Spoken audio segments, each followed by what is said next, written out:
Namaste,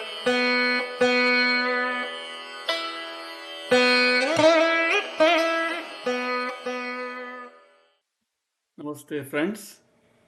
It's another Sunday, and we resume our journey with the Bhagavad Gita, chapter 1.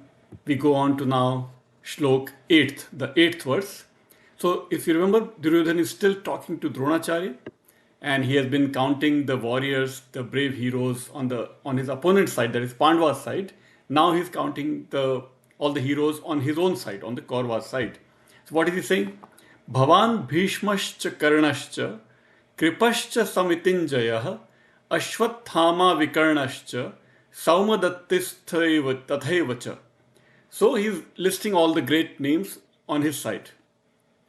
His battle is very personal. It's all about his ego. He's trying to agitate Dronacharya and reminding him of his own all the colleagues and all the warriors on Kaurava's side, and also reminding him. He already reminded Dronacharya who are all on the other side, on the opponent side. So it's all about his personal battle, who all can help him win the battle. So he's listing Bhavan, Aap, you, the great teacher, great Acharya that you are, Dronacharya. So Bhavan, you, Aap ho. Hindi the word in Hindi is Aap. In Sanskrit it's Bhavan. So Bhavan, Bhishmaha cha, Karnaha cha. You and Bhishma and Karna. Those three already listed in his first part of this verse.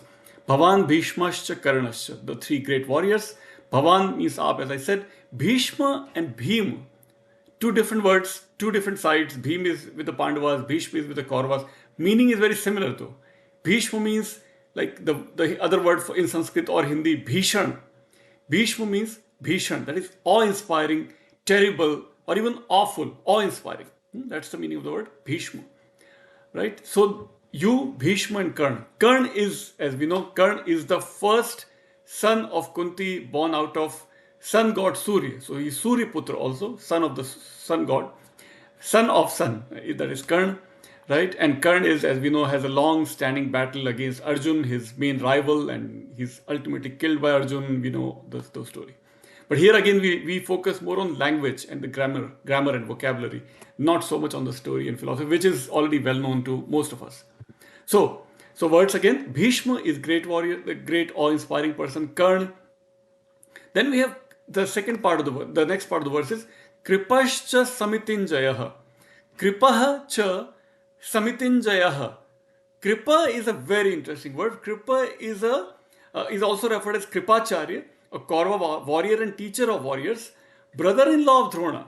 Dronacharya's brother-in-law is Kripacharya.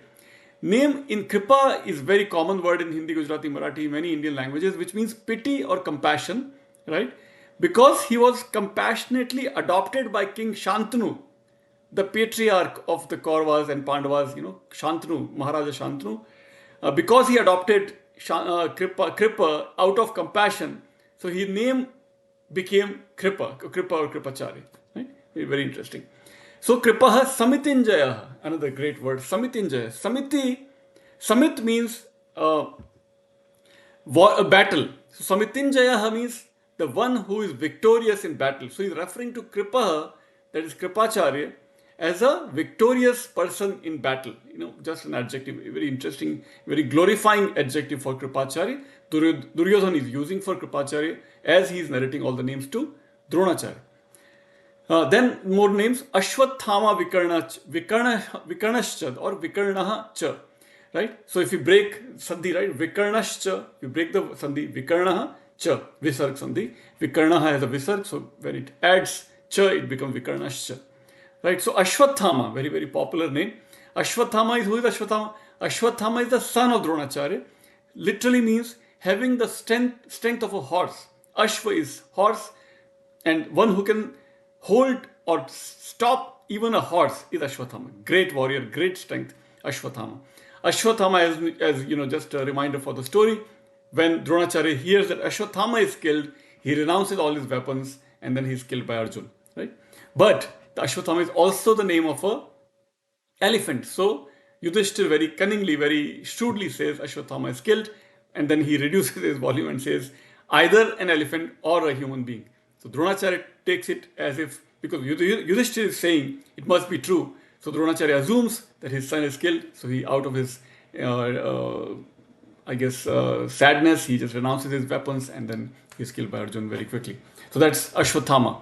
Ashwathama is also one who is Chiranjeevi. People say, there are some shlokas which mention that Ashwathama lives forever, apparently. He's still alive somewhere on this planet, apparently. Vikarnascha, Vikarnahacha. Karna means ears. One who has special ears is Vikarna. Vikarna is another Duryodhan's brother, one of the Kauravas, who is on the Kaurava side, obviously, and who is also a great warrior. So he's listed here with Ashwathama. Then Saumadattaha Tatha Evacha. Saumadatta, another great warrior on Kaurava side, son of Saumadatta, and a warrior prince on the Kaurava side. Saumadattis Tatha Eva. Saumadatti means, so son of Saumadatta, helping Kauravas on the Kaurava side. So once again, to complete the verse, once again, Bhavan Bhishmascha Karnascha Kripascha Samitinjayaha Ashwathama Vikarnascha Saumadattis Tathaivacha. So it literally means your lordship and Bhishma and Karna and Kripa, always victorious in battle, Ashwathama and Vikarna and the son of Saumadatta also. We have these great names, great warriors on our side, so we should be able to win. That's what Duryodhana is claiming to Dronacharya. The next verse now, the 9th verse. We go on to 9th verse now. Anyecha bahavaha shura madarthe tyakta jivitaha nana shastra praharnaha sarve yuddha visharadaha. Again, he's boasting his own side and very confidently he's saying that many other heroes whose lives are risked for my sake, attacking with various weapons, all skilled in battle. So if you take each word separately now, Anya cha bahava shura. Anya means others. Anya, as you know, very common Hindi, Marathi, Gujarati word. Anya means others.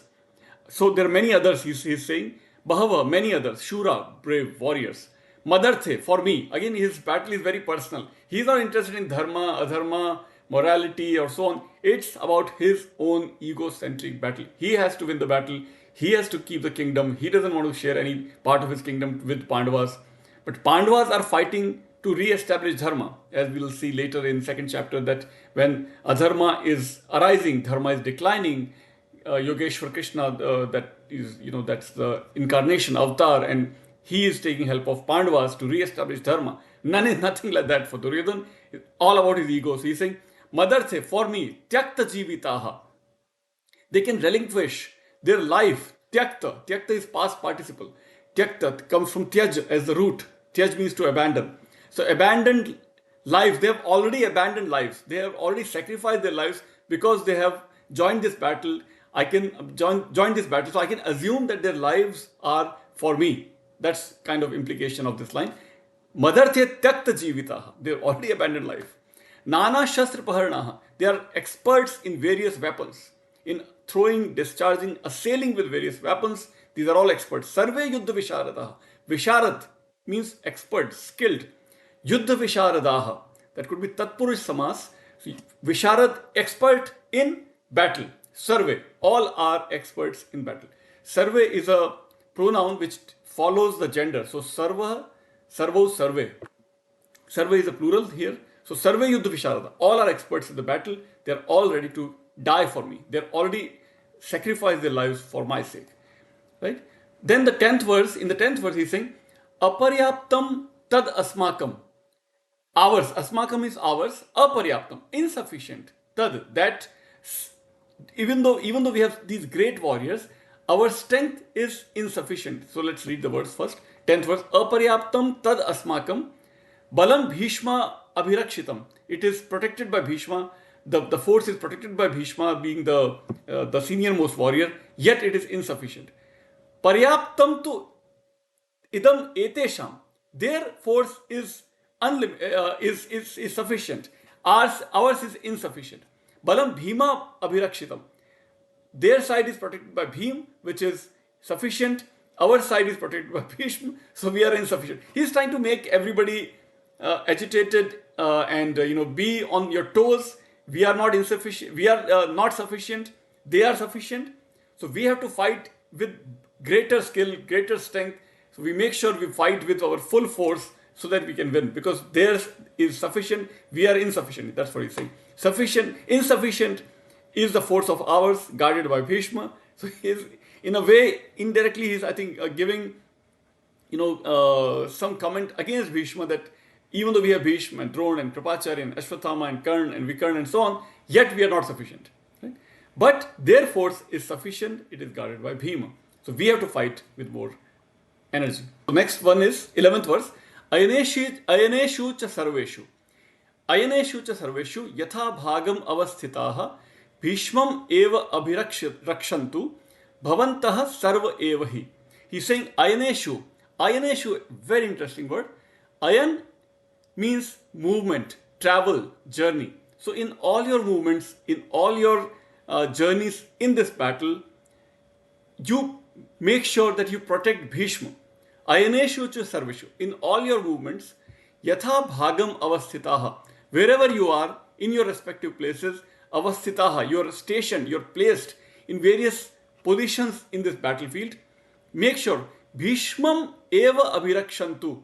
Your first priority is to protect Bhishma. Bhishma eva, emphasizing eva, he. Bhishma ko he.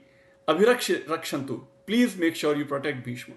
Bhavantah sarva eva hi. You, all of you. Bhavanta again is the respectable pronoun for Hindi word aap, which we use for aap log. So he's saying in pronoun, in plural, in Sanskrit, bhavantah sarva eva hi. So your job, your principal duty is to protect Bhishma, because we are not sufficient. They are sufficient, we are not sufficient. Our leader is Bhishma, but we have to make sure we have to protect Bhishma. So that completes our chapter, first chapter's 11th verse, where Duryodhan is narrating all the warrior names, and then we go on to the next action in the same chapter. So to conclude this episode, let's read the verse again, the 11th verse. Ayaneshu cha sarveshu yatha bhagam avasthitaha bhishmam eva abhirakshantu bhavantah sarva eva hi. And in all movements, stationed each in his respective place, all of you indeed protect Bhishma. That completes our 11th verse for first chapter. We'll continue with 12th verse in first chapter in the next episode. Until then, namaskar.